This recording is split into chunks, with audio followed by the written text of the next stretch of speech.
இப்போது நீ இந்த குரலை கேட்கிறாய் என்றால் ஒரு கேள்வி உன் மனதில் இருக்கிறது. எப்படி பணம் சம்பாதிப்பது? நீயும் நினைத்திருக்கிறாய், ஏன் சிலருக்கு பணம் எளிதாக வருகிறது?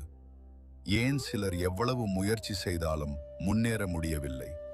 ஏன் ஒரு மனிதன் சாதாரண வாழ்க்கையிலிருந்து கோடீஸ்வரன் ஆகிறான்? இன்று நான் உனக்கு சொல்லப் போவது ஒரு ரகசியம்.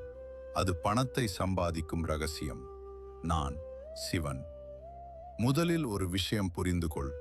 பணம் ஒரு காகிதம் அல்ல, பணம் ஒரு சக்தி.